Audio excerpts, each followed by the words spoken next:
Good morning, good evening, good afternoon, and welcome to the Booms and Bus Show. My name is Jonathan Davis, and the Booms and Bus Show is a weekly podcast where we talk about economics from a free market's point of view, because obviously capitalism is the only solution. I said some weeks ago that our family was holding our annual Burns Supper celebration, where we're going to invite friends old and new to celebrate the Bard, the greatest Scottish cultural exponent ever. Isn't it remarkable? As I said, yesterday, in fact, is when we had the event. Isn't it amazing that every year practically everyone in the Western world sings the same song at Hogmanay? And how many of them know that it was created by a Scotsman? I also mentioned that Rabbie Burns is an icon of communism, particularly in socialist states, and certainly was in pre-Russian Soviet Union, and because of works such as A Man's a Man for All That. But I pointed out that nowhere in history, geographically, has socialism actually worked for the people. It's great for the elite, but not for the people. But, you know, we had a fantastic time yesterday. Really wonderful day. Lots of whiskey, haggis, neeps and tatties, Cullen skink and tipsy laird. Oh, you don't know what they are? Go and look up Burns Supper and meal of a Burns Supper. And if ever you get a chance to go to such a thing, it's a really great event. I remember one of the first Burns Suppers actually that I attended was, perhaps curiously, at the Surrey Conservative group or party, whatever. They were raising money for the group, blah, blah, blah.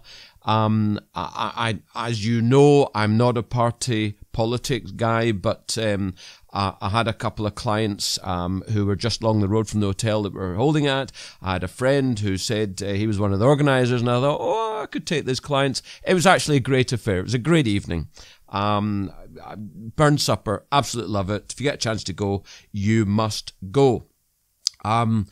Well, you know, following last week, when I do wonder if we had a major change, a moment in history with regards to free speech, the prior weekend when we had the free speakers that were simply not allowed into the UK. Well, we've seen Tommy Robinson stand on a podium at Speaker's Corner yesterday afternoon, and I would estimate something like 3,500 to 5,000 people gathered around him and celebrated free speech. Okay, they weren't the most attractive of folk, but that's not the point. They were there to show the world. And on the internet, I'm sure tens, if not hundreds of thousands of people have seen it, that we mean business when we say we must have free speech. Well done, Tommy. Most impressed. You were, of course, reading Martin Selmar's speech that he would have been giving on free speech, but he wasn't allowed into the country. Well, you know, we covered all that in last week's show, the 12th of March. Today is Monday, the 19th of March. Talking about free speech, there is so much fake news. And of course, the socialists, that's the Democrats, the Labour Party, the Democrats in America, the Labour Party in the UK, and all the rest of it, the EU. And of course, they pretend that they're the ones that are having the fake news about them.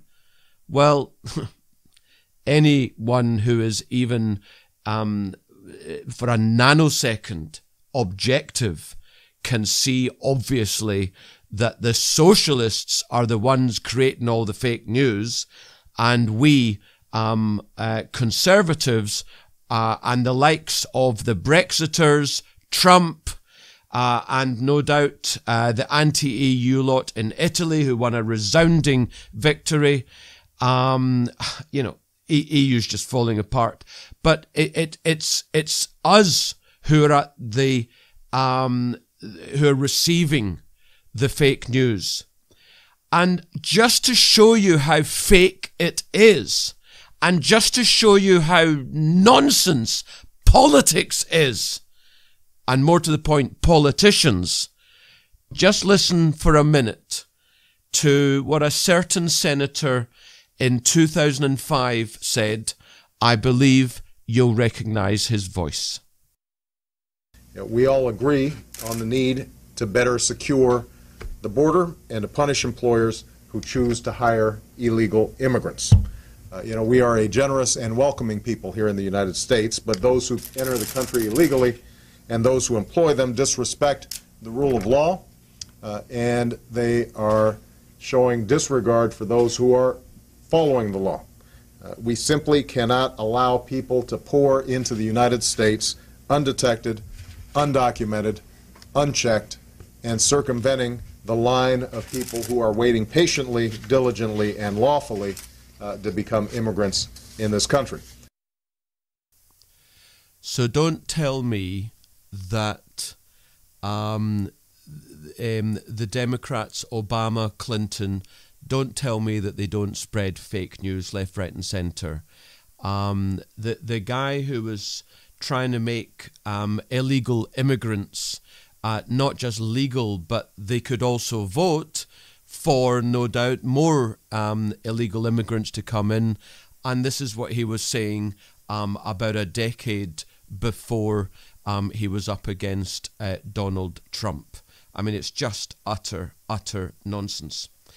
On this week in history, in 1938, oil was discovered in Saudi Arabia.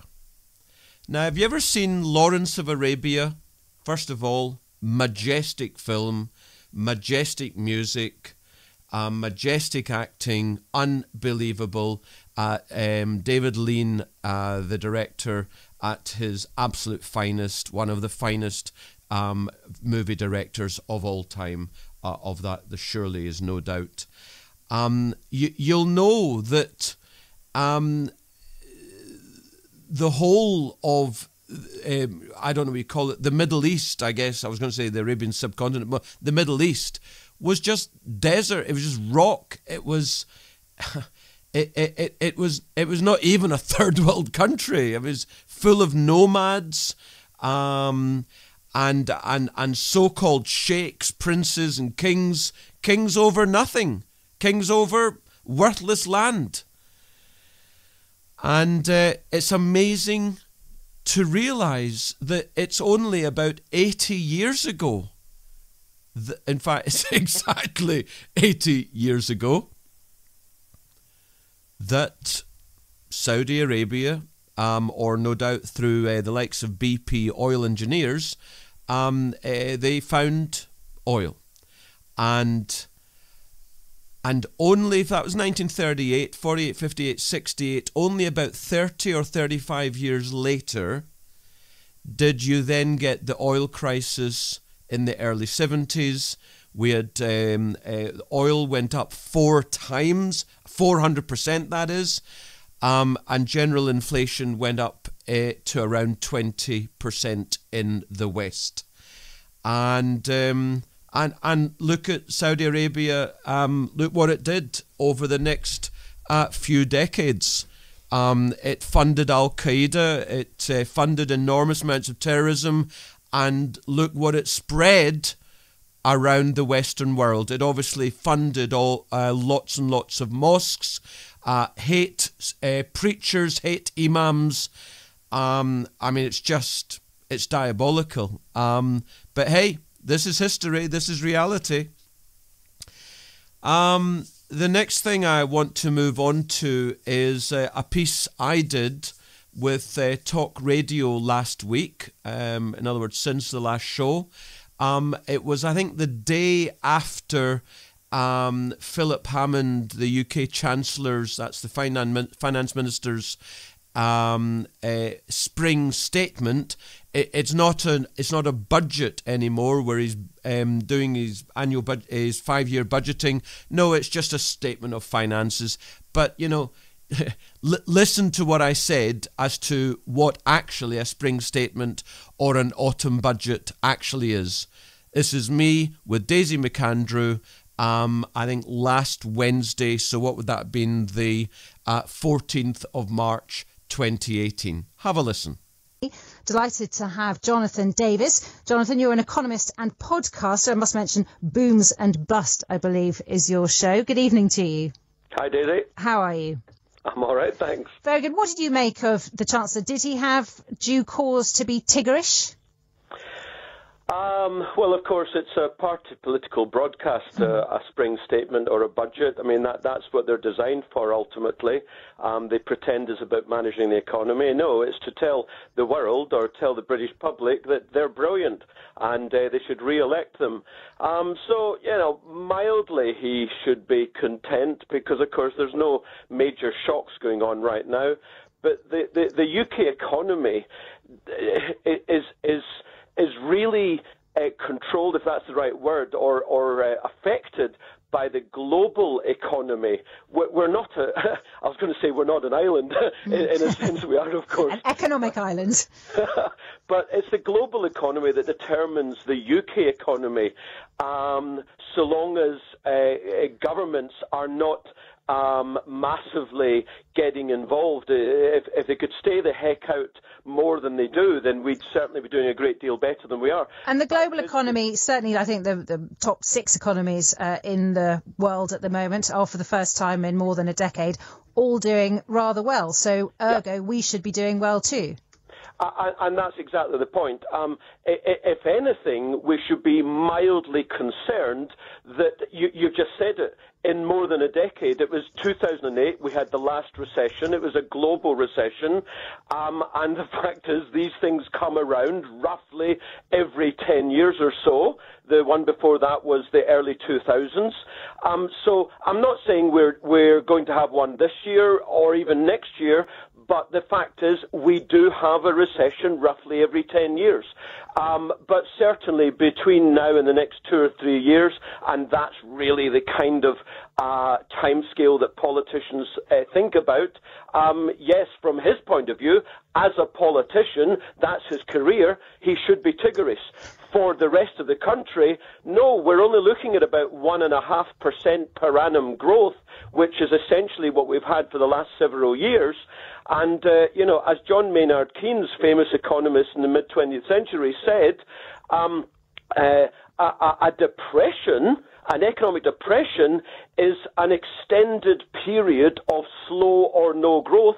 And you know what, Daisy? That's what we've had since 2009. But then on the other hand, believe it or not, an economic depression. Then on the other hand, and I hate to use the expression "despite Brexit," but that is what we keep saying, isn't it? Despite Brexit, this is considerably better than a lot of the doom mongers said that we would, the situation we'd be in at this stage. And those doom mongers were the establishment. They were the likes of Philip Hammond, the Chancellor. They were the then Prime Minister, the then Chancellor, the CBI, the directors, the IMF, the Bank of England. It was the establishment who said that if we vote for Brexit, not even Brexit, just vote for Brexit, that we would go to hell in a handcart. Well, and yet you have just said that we are doing worse than other countries. So is that because of Brexit, despite Brexit? That's nothing to do with Brexit. That's because of the policies that our government and the Bank of England have pursued. For example, the Mark Carney, he has kept interest rates too low and for too long. Thus, our currency has been lower than perhaps it could have been. Thus, Our import costs have been more than they should have been, and let's face it, we import practically everything.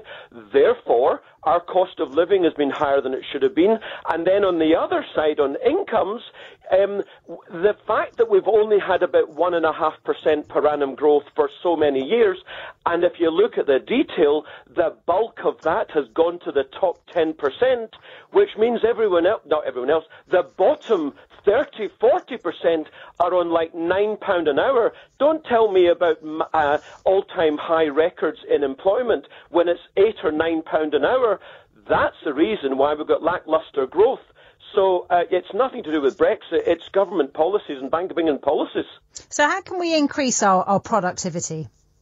Well, largely by doing a reversal of what these guys have been doing for about the last 10 years. Their solution to the problem of banking catastrophe was to bail out the banks.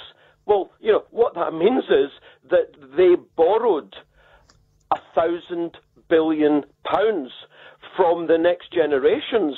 Now, that therefore obviously increases the national debt, which means we pay more interest. So the reversal would be that we stop borrowing, we reduce spending, we balance the budget, and indeed Mark Carney at the Bank of England actually raises interest rates rather than cuts them. Thus, we increase the value of the pound, we reduce the cost of imports, we become more competitive. There's lots of things they can do, but they just will not do it. But on borrowing, you mentioned that. I mean, you know, Chancellor was at great pains today to say that, you know, the deficit was entirely the Labour government's fault and that Corbyn's government would increase the debt again and that actually the news on debt was good. Yeah. Well, it's better than it was, but as I say, in the point in the economic cycle, we're at a high point in the cycle. We haven't had a recession since 2008, as everyone knows. And economic cycles have up cycles and then they have down cycles. We're at a point in the cycle where it's almost like we're in fourth gear. We're not quite in fifth gear. We're in fourth gear, and things feel good. Let me take you back to 2007. You know, I call my podcast the Booms and Bust Show. Gordon Brown said in 2007, before he became Prime Minister, he was still Chancellor, I've ended booms and busts. What happened in 2008? My point being 2007 felt so good. Everything was running on full steam ahead. But the reality is that was the point when we should have been cautious. Instead, they went into fifth gear. They put the handbrake down. They pumped up the gas. And then, bang, we went straight into a wall. I'm not saying that we're going into a wall this year or next year, but we're in fourth gear, heading towards fifth gear. Jonathan, we should be cautious. Excuse me for interrupting, but I completely agree that historically there has been a boom and bust cycle, and that's, you know, just like a balloon, if you blow it up too much, it will pop, which is what happens. But normally it's been a specific industry, hasn't it? A specific area where it's happened. Are you saying, and the people are saying, well, it's got to be tech that's going to cause the next bust. Would you agree that that would be the most likely area to explode and take us all down? It'll be the sort of, you know, overvalued tech companies. Mm-hmm. I wouldn't actually. I think that's a ridiculous concept that people are saying. The tech companies are incredibly innovative, and they're creating. You asked about how do we get more productivity. Well, you know, where would we be without our laptops, without the internet? The only thing on the horizon that I can perceive that could create a problem economically is in fact that we in America, not the UK, Bank of England, but in America, they raise interest rates quicker than the markets and global finance generally expects, because clearly we've had practically a decade of, in effect, zero interest rates, the US has now raised 5 times. They're up to 1.5%. It's taken them a couple of years to get there. Note, of course, the UK hasn't raised interest rates. We're at 0.5%. We've been at 0.5% since 2009, apart from a very short period in 2016-17, but we're at 0.5%. So the US is raising rates.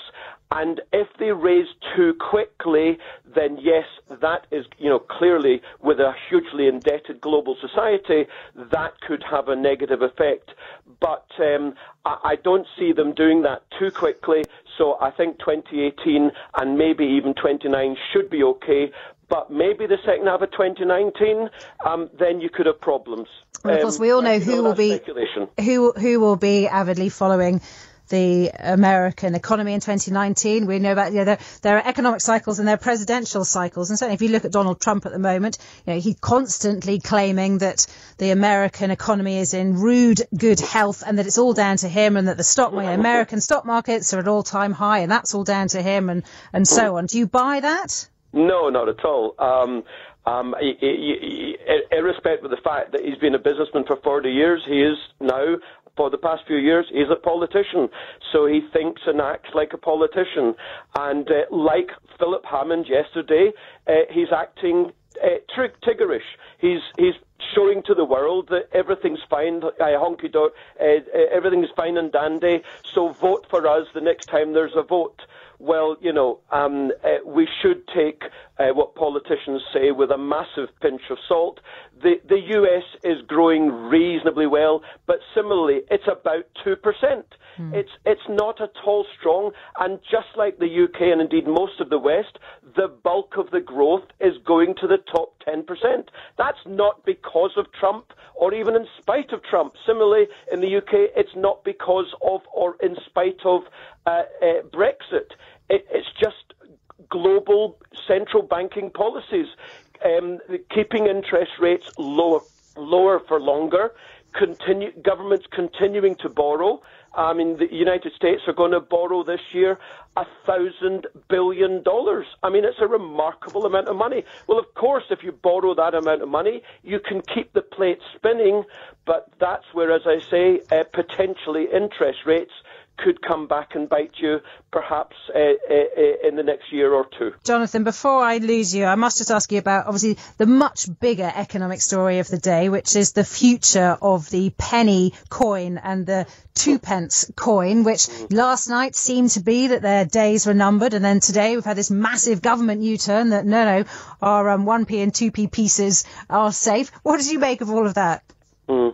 Well, the phrase I use about that kind of thing, it's a massive herring rouge, a red herring. It smells fishy. It smells fishy. It's not big picture.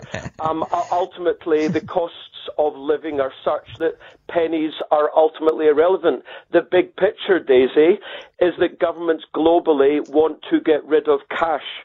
And that terrifies me. Unfortunately, it's probably going to happen over the next 10 or 20 years. Well, Jonathan, I hope this hasn't terrified you. I'm delighted you could join us here on Talk Radio this evening. That was Jonathan Davis, economist and podcaster. So, yeah, to me, spring statements, budgets, whatever you want to call it, they're just party political broadcasts. I don't take any belief in what they say, and the thing is, as sanguine as I was, and I've been very bullish with you over the past year that I've been doing this show, over a year. I've been telling you markets are strong, economy is basically, I was not going to say okay, the plates are spinning. I've said a dozen times, the benefits are going to the top 10% and so on. But the reality is, until and unless something comes to kick over the global economy, it's going to trundle along. And the important thing is, from an investor point of view, I mean, we should only be interested in the economy if it's going to affect our income. But from an investment point of view, we shouldn't really care about what's going on in the economy, because the economy is not the markets. I've tried to say this again and again. Remember, when everything's going fantastically well and they tell you to buy in, well, as I just said, that's when you need to be cautious. And when things are so depressed, as in, for example, March 2009, the world's going to hell in the handcart, that's the time you should be diving in. And whenever you hear the pundits saying we're going to hell in the handcart, and it's in the mainstream media, actually, that's probably, certainly statistically it's true, that's the time you should be investing. When they tell you to buy, that's the time you should be cautious. Now, let's just go back to the Tommy Robinson stuff, which, of course, it's not just about free speech, it's also about the disgusting mass rapings of our girls all over the country. As someone tweeted last week, my grandfather fought Nazis through France, the Netherlands and Germany and lost his brother on Juno Beach. By the way, this is an American tweeting. All to protect European freedom. Now the UK locks people up for saying the wrong thing. You know, I'm saying that I wonder if last week was a moment in history, because I truly wonder, and I don't believe it, but I wonder if because of what happened last week, we could actually have a renaissance now in free speech. This could actually be the moment when we, the free market, free speaking libertarians, when we actually get to fight back. As someone said to camera, many of the people attending Tommy Robinson's speech yesterday in Speaker's Corner went not because it was Tommy Robinson, but because that speech that he read out was banned. It was just a speech, and they went along to support free speech. And that was a wonderful thing to hear someone say. And you know, the idiocy of Amber Rudd, the Home Secretary, and her minions, the permanent secretary to the Home Office, the under permanent secretary, the assistant secretary to the permanent secretary, and all the other senior managers, paper pushers, what they are, and all the bureaucrats, all the civil servants, then the border controls and the police who are around that and all the rest of it. It's so idiotic. It's 2018, for goodness sake. I mean, have you never heard of a thing that you are actually listening to the show on, which is the internet? I mean, but it's just like when the Pistols came out with God Save the Queen and it was banned. It shot it straight to number one, and the Pistols and Malcolm McLaren made a fortune. That was before computers largely. There practically were no computers in anyone's home. The biggest computer you had was a portable calculator. I remember my elderly father. I was showing him my calculator. He'd never seen one before, and I said, "What do you want it to do?" And he said, "Well, how about 1, 2, 3?" So I typed in 1, 2, 3, and he said, "Well, why doesn't it say 6?" I said, "Oh, I didn't know you wanted them to add it." So I then went 1 + 2 + 3, and it said equals 6. And he said in his Glasgow accent, "That's amazing." I can remember it distinctly. But now we do have the internet. And if you ban something which is obviously right, that's the point, you're just going to make even more people want to find out about it.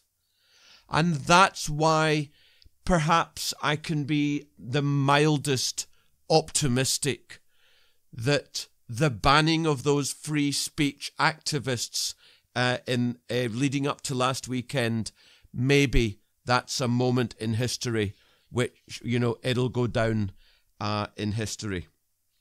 So they've brought back a piece of news from a few years ago, which I didn't hear about at the time, but I wanted to raise it again because it's time relevant. A Muslim man who raped a 13-year-old girl in the UK was allowed to walk free because he didn't know rape was illegal. He's been spared prison by some idiotic judge. He was 18 years old. Can anyone tell me if the judges have finally sorted their brains out, and that ignorance of the law, you know, something which we've known for hundreds of years, is no exception? Or can I go into my local building society tomorrow with a sawn-off shotgun and my face masked and steal probably £100,000, and when they catch me, I just say, oh, I didn't know it was illegal? Is that what I'll be able to do? But if you go to the tweet of the show, so go to @BoomsBustShow, go to the pinned tweet on the account, scroll down, retweet the show. Thank you those who are doing so. It's really helpful. Just to let you know, as I've been letting some people know who have been emailing me at jd@theboomsandbustsshow.com, jd@theboomsandbustsshow.com. The number of downloads is rising very, very slowly. It's rising, which is obviously a good thing, but I want you to know that, you know, for whatever reason, whether it's the content of the show is rubbish, I'm rubbish, maybe the things that I'm pointing to, investing or the politics, people don't like, but the fact is, the Booms and Bust show gets about a few hundred listeners a week, and it's rising ever so slowly, but it is rising. It's on a very gentle rising trend. If you look on a clock face, it will be something like 13 minutes past. It's that gradual. But you know, it's at least it's going in the right direction, and that is certainly helped by people, by listeners retweeting the show. Just click RT. Takes you literally 1 or 2 seconds. Just click retweet. But I want to show there that the first photo is of a placard which was held up at Speaker's Corner yesterday, and there's a fist, and it says, "Free speech is a civil right." Well, you know, I salute it's clearly a man. I salute the man who held that up yesterday. Just fantastic. The next picture shows where the Muslim grooming gangs scandals have taken place. Newcastle, Keighley, Rochdale, Telford, Rotherham, Peterborough, Oxford, Aylesbury, Bristol. It's going on still somewhere. Where's it going on? If you know anything, for goodness sake, find out who you need to speak to and get the message to them. You'll remember is it Pond Boys? Is that his name? The London taxi driver who raped dozens of women, who was jailed for forever, and then he was let out after, what was it, 8 years, and it was in the news and in Parliament for weeks and weeks. War Boys, that was his name. Well, you know, Telford, the gangmaster of the paedophiles, Mubarak Ali, was in 2013 jailed for 22 years for what went on there. He was the gangmaster. He pimped these girls out for 150 quid a time. The judge said at the time, quote, he showed no remorse and presents a significant danger to the public, unquote. You think? He was jailed for 22 years. And last year, Mubarak Ali was released from prison. Did you hear a single peep in the media? But War Boys was in the media for weeks, all over the show. It was as bad as this Russian poisoning nonsense. He raped girls as young as 11, and he pimped them out. And he was let out after just 5 years. And then you've got the likes of Marine Le Pen, who is being prosecuted for some tweets. Apparently they're hate crimes. Apparently, even though they were stating facts. You've got pensioner women in Sweden who are being prosecuted for tweeting, for apparently hate crimes. And you get monsters like this allowed back on our streets after just 5 years to go and mass rape our girls yet again. The next picture is 10 photos of middle-aged white guys. Managing Director of Telford and Wrekin Council, Director of Adults and Children's Services, Leader of Telford and Wrekin Council, Deputy Leader, Cabinet Member for Children and Communities, Chair of Children and Young Persons Committee, Group Leader Telford and Wrekin Council, and the names are there, Chief Officer of Telford and Wrekin OCG, whatever that means, Chair of Children's Safeguarding Board, West Mercia Police and Crime Commissioner. These 10 men thought it was perfectly acceptable to tell Amber Rudd and the Home Office that no investigation was needed into the drugging, beating, raping and murder of up to 1,000 white schoolgirls in Telford. Look at their faces, listener. Go and look at their names. Just have a look on Google and see what party they belong to. I can assure you, you will not be surprised. I think it's lovely. I'm being facetious, of course. There's an imam in Spain called Dr. Zakir Naik. He's just brought out a book and he was doing a piece to camera. It's on Twitter. And it's a book on how to beat your wife. Now, admittedly, he was eventually arrested and charged, although I don't know what then happened. He also claims that Islam gave rights to women. He's the founder of an Islamic, I think, internet broadcasting channel called, how ironic can you be, Peace TV. Yeah. Right, let's move on to other political issues. Remember José Manuel Barroso, the former president of the European Commission? This guy's Portuguese communist.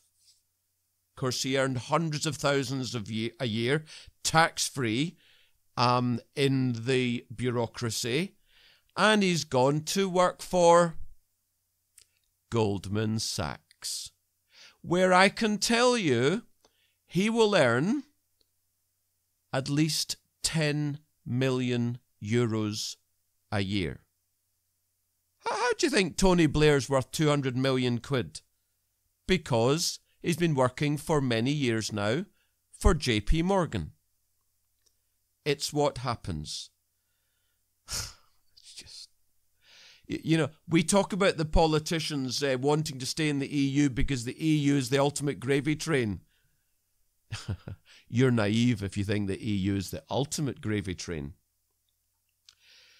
So, apparently there's an EU rule that prevents the British police from probing the finances of UK MPs. They wanted to do it. They wanted to probe Keith Vaz, because he was a terribly naughty boy. But believe it or not, an EU rule says you can't do it. They've exempted them. The politicians have exempted themselves from corruption investigations. They have put themselves above the law. UK MPs are above the law. It's just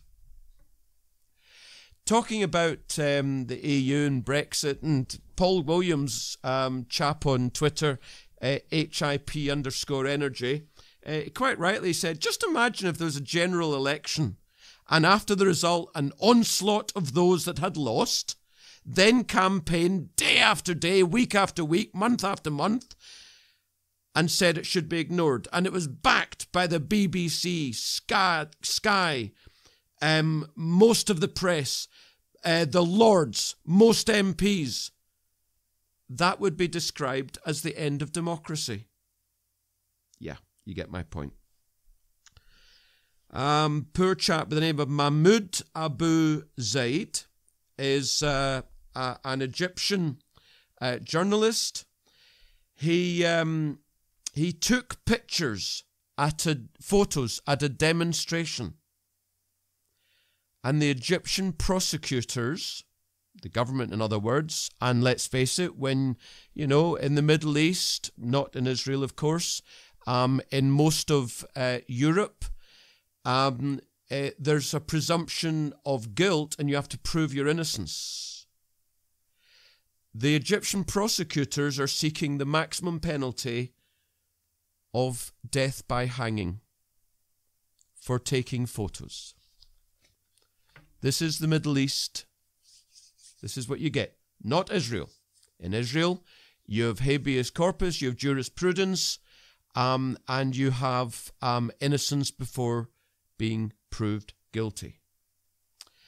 So China, that wonderful free libertarian state, which I mentioned a couple of weeks ago, has just made the president for life. You think it's bad in the West? Just like Russia, president for life, Putin. I mean, not officially, but obviously that's the reality. They're taking social media seriously, and citizens, because of the technology now, and you've got the Chinese equivalent of Twitter and Facebook and all the rest of it, you get a social credit. It's being built up behind the scenes. And China's going to ban citizens with a bad social credit rating from taking airplane flights or using high-speed trains. And it's obviously low-level punishment if you don't conform.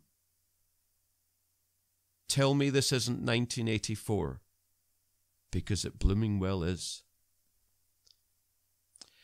And which leads me to another story to do with China and communism and socialism. Fascism is exactly the same. In 1958, the Mao Zedong Chinese government, obviously Chairman Mao, what was it? The revolution, of course, the Cultural Revolution. They're very smart, these Chinese politicians and agriculturalists. They were finding that sparrows, there were loads of sparrows, and lots of people, millions of people were starving and they blamed the sparrows. Communism, the great leap forward, where obviously they couldn't grow crops because it was communism, just like Venezuela. They can't bring oil out of the ground. They've got more oil than any country on the planet, but they can't bring it out of the ground because of socialism. Well, they were blaming the sparrows from eating the crops, and that's the reason why the people starved to death. So they ordered, Mao Zedong ordered the sparrows to be killed. Okay? So they were nearly driven to extinction in China. And while that happened, the number of locusts surged and crops were devastated. This is what happens when government gets involved. Something I've touched on previously, I'm realizing that many of the stories or many of the pieces that I talk about, of course, I've already talked about it previously, but new information comes along, and it's always worth revisiting when we get new information. The United Nations has done a set of forecasts on populations of the largest populated countries for the year 2100. So what's that? In about 80 years' time. And as we know, currently China is the most populated country on the planet with about 1.3 billion population. Do you know what? Interestingly, over the next 80 years, China is expected to go down to 1 billion. Say thank you to the one-child policy under the communists, when government gets involved, and so on. So China's going to go down to 1 billion. It's going to lose 300 million people over the next 2 or 3 generations. What's that going to do to property prices, for example? 300 million people, doesn't that mean something like, I would guesstimate, 100 to 150 million dwellings will not be needed?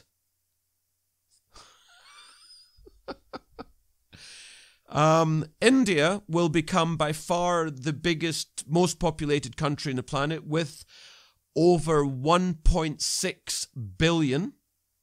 Breathtaking, isn't it? Nigeria, I've mentioned previously, is coming up rapidly. It'll be 750 million.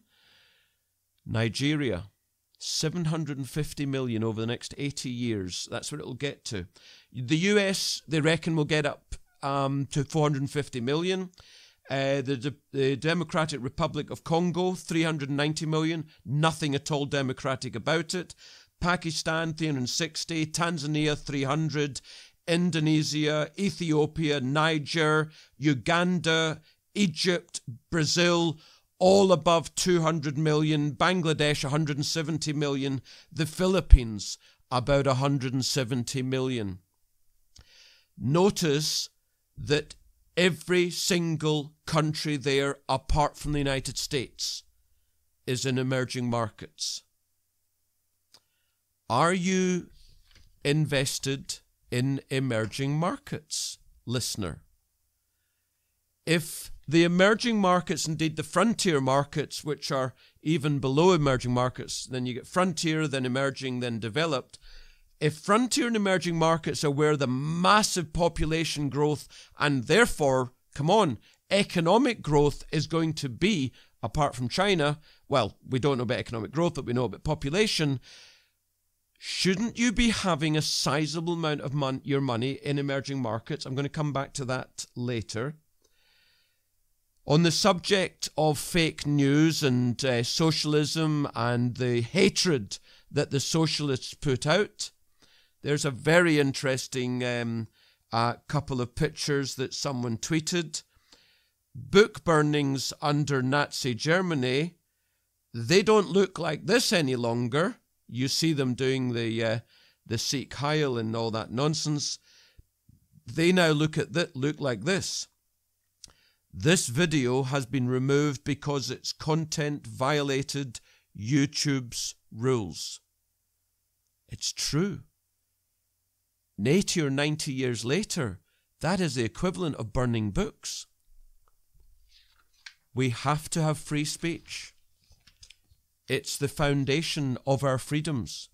In fact, even before that, capitalism is the foundation of our freedoms. You want to know how nonsense the whole fake news is, and, you know, the socialist nonsense? It's depressing.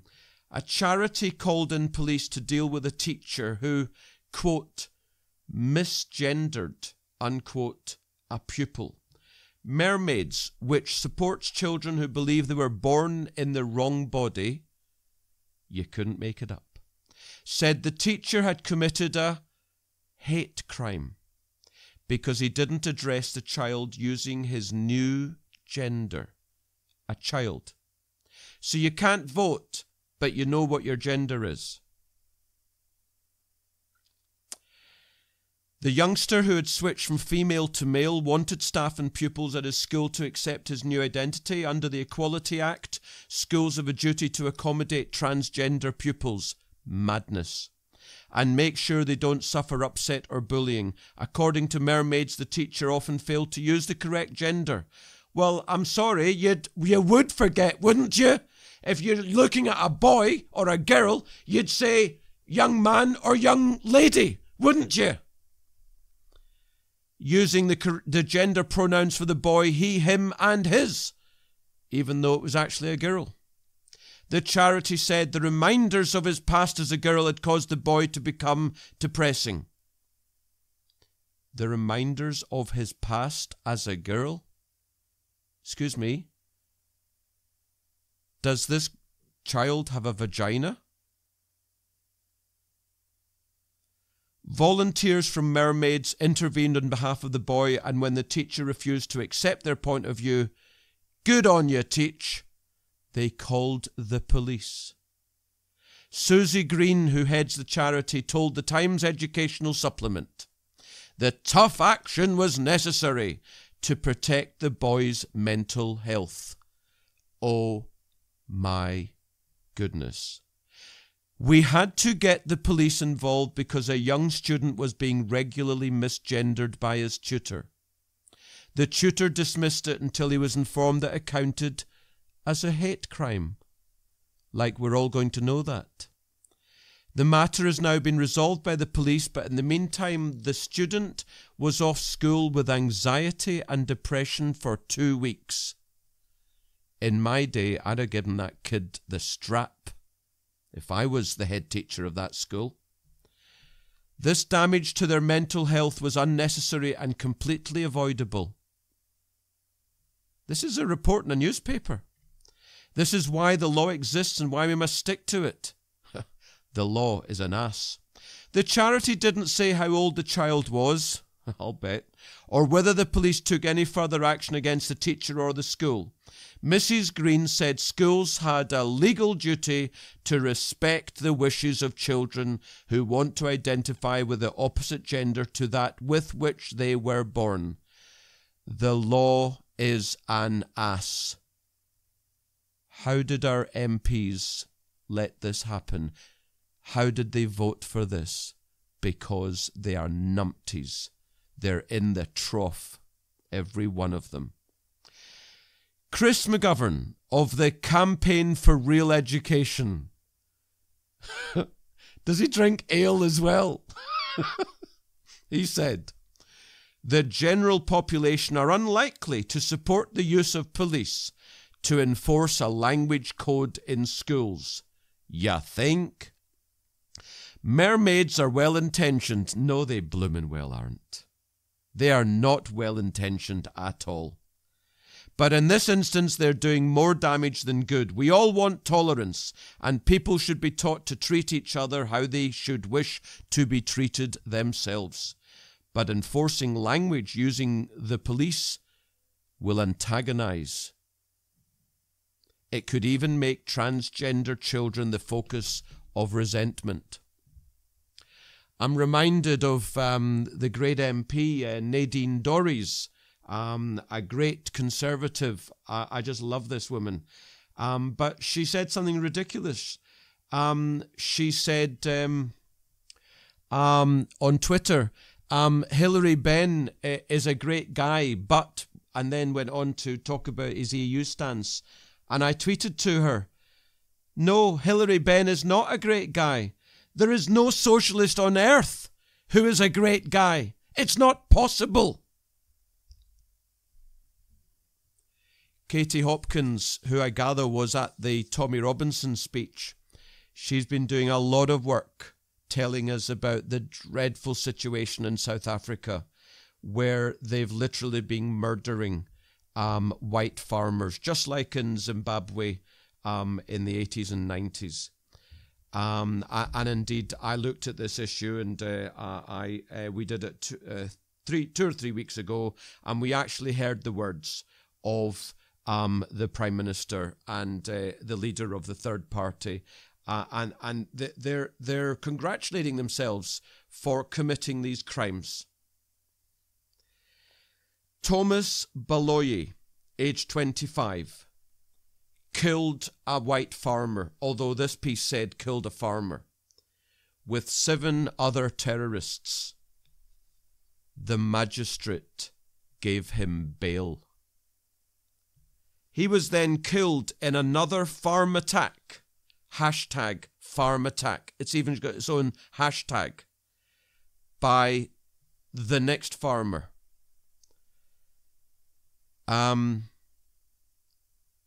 The farmer was white, and he got no bail. Bearing in mind that Baloyi was attacking his farm. He got 20 years, the white farmer, for protecting his farm. He got 20 years. In another instance, we hear Paul Toohey in Sky News Australia. He's done amazing reporting on this. More than 400 white farmers were murdered in 1 year in South Africa.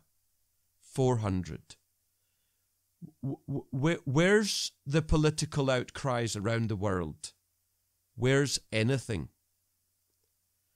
And what I sometimes do with these big stories is I want to get to what it meant to real people. And this is what one lady, one widow, said. Quote, "My little girl put up her hand and she said, 'I've got a piggy bank. You can take my money.' My husband said to them, 'Please.' And the one guy said, 'Just kill him, brother.' And they shot him between the eyes in front of us. Our little boy was born 5 days after Daddy's funeral." Mandela's legacy lives on, I can tell you. Oh, you think Mandela was a great guy, do you? So, a guy called surname Brunig writes a big opinion piece in the Washington Post, owned by Jeff Bezos, the 100 billionaire of Amazon. And it's called "It's Time to Give Socialism a Try." No, it's not. Writes a letter. A letter is written, signed 95% of the Venezuelan population. As if socialism hasn't been given a try.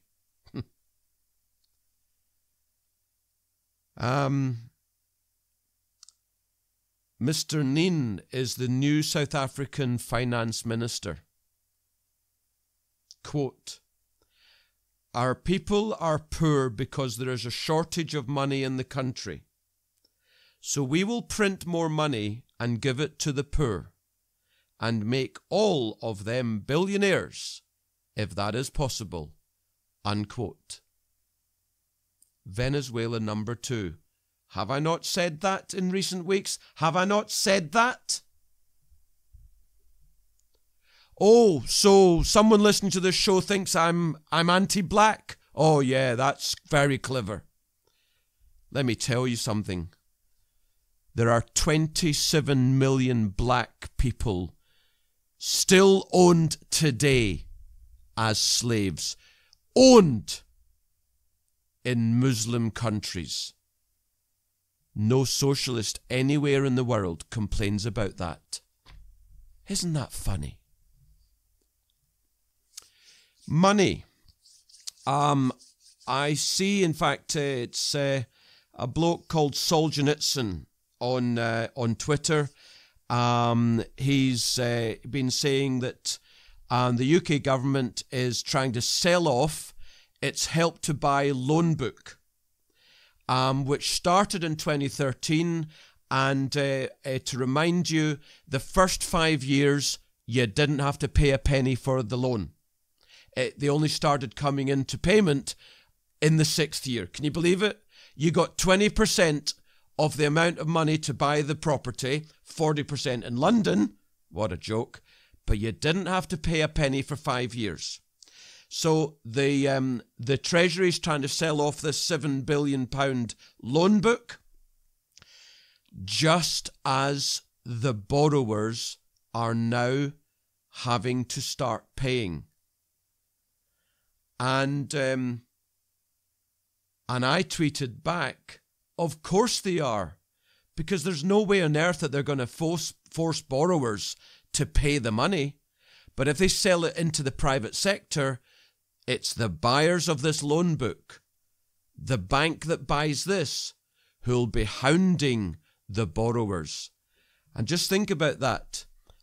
If you were paying nothing on 20% of your mortgage, you're now in your 6th year, you're going to be paying, I think it's a rate of 1.5% or something like that. That's going to be a hefty rise in your overall mortgage costs, particularly also if you're soon going to come out of a fixed rate, and fixed rate mortgages have risen. As I said to a client just last week, there is a probability that house prices are going to be falling for a generation. And then, of course, if you're in London and you borrowed 40% on Help to Buy, well, pretty soon you're going to have to start paying on a very large chunk of your mortgage that you weren't paying for 5 years. I mean, it's so obviously going to be problematic. Uber's chief brand officer, I've not used Uber yet, I've not used it. She is quoted, by the way, she's not white, it's funny this, she said, quote, "I want white men to look around in their office and say, oh look, there's a lot of white men here, let's change this," unquote. Uber's got a problem if they're not a meritocracy. The new chief economic advisor to Donald Trump is a guy called Larry Kudlow, who in December 2007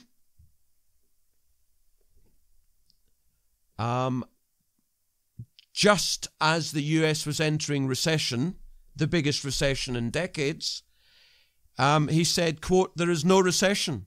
There is no recession coming. The pessimists were wrong. It's not going to happen. The George W. Bush boom is alive and well," unquote. What can I say? He takes over from Gary Cohn, C-O-H-N, who resigned as chief economic advisor to Donald Trump 14 months into the job. Now, I'm sure it's a coincidence, but this guy was one of the top people in Goldman Sachs. and he made a capital gain on his shares and his options of $250 million. Did you know that if you go into public service for 12 months, then such capital gains become tax-free? By being in public service for 2 months longer than the minimum, he saved himself $70 million in tax. I'm sure it's a coincidence.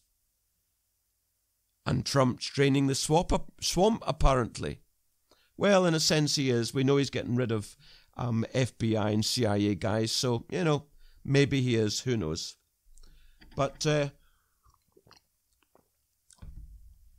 on this week in history, March the 14th, 2008, the Federal Reserve came in with a veritable fire hose, $25 billion loan to Bear Stearns, at that time the fifth largest bank in the United States, which was going down. And the following day, as it happens, they took back the offer. Instead, they told JP Morgan to buy Bear Stearns for $2 a share. The prior year, Bear Stearns was $170. The prior month to the purchase at $2, the shares was at $93. JP Morgan got the biggest bargain on earth. Funny that, isn't it? And then that was February, March 2008. Everyone said it was all sorted. We can go back to our business now. Of course, 6 months later, you had Lehman's and AIG and so on. And pardon me, and my clients were 40% in cash that year, earning 5% on the cash. None of my clients lost a penny that year, just by the by. It's just a coincidence, of course. According to IMF data in 2013, there were 12 countries with GDP growth above the 10-year average. In 2014, it was 22 countries. In 2015, it was 25 countries. In 2016, it dropped down to 24. In 2017, it was 32 countries. And now in 2018, the number of countries with GDP growth above the 10-year average is 34. Why are you all bearish? Now, it's very interesting that the European Central Bank has removed from its statements, its previous statement in January 18, the Governing Council stands ready to increase QE in terms of size and or duration. It's removed it. In other words, the European Central Bank, just like the Fed, is pulling away from QE. This is momentous. It's very interesting. It suggests, for example, that could be euro positive. If it's euro positive, dollar therefore negative, globally inflationary. Now, very short term, the euro appears to be rising marginally. Hence, I'm a bit bearish on gold at the moment. But when the dollar starts falling again, which it probably will do, global inflation, watch commodities, gold, through the stratosphere. And I've put the table up there for you to look at on the Twitter account. Another interesting bar chart stretching back to 1980. Number of free trade agreements signed per year is actually just about the lowest in nearly 40 years. So clearly the world is moving to protection. This is obviously inflationary. The sooner we get out the EU, if we actually do, the better. I gather it's going to be the 31st of December 2020, 4.5 years after we voted, and even then We don't even know if it's going to happen. I tell you, if May makes it happen, truly makes it happen, and we are actually out of the EU, not partly in, not partly out, you know, in other words, a bit pregnant, as it were. If she truly makes it happen, then she'll go down as just about the greatest Prime Minister in history, if she truly does. But I don't know if she will. US core CPI growth has hit the highest level of over 3% in a decade. So, you know, look at the chart. Anyone who's telling you that we're still in deflation is talking off their head. There's lots of car manufacturers around the world. R&D expenditure. Volkswagen, Audi is way out in front at nearly 14 billion euros. General Motors is second, equal kind of with Daimler, Mercedes and Toyota at about 7.5 billion euros. Ford is a bit behind, but I'll tell you, these are the reasons why German and American companies and Toyota are going to continue to totally outstrip everyone going forward, and electric vehicles is where it's at. They're spending vast amounts of money. We're going to be all driving electric vehicles in about 10 years' time, I can tell you that. Global savings, look at the orange line. Emerging economies, share of GDP, global savings, third of the GDP is saved. And if that's not a reason why to buy emerging markets, I don't know what is. I've run out of time again. There's always so much to talk about. I've just got no more time. It's an hour-long show. It is what it is. I've had a blast. I hope you have enjoyed the show. I hope you retweet it. I hope you tell people about it. I want to see many more retweets, and I want to see many more people downloading. And I'll see you next week.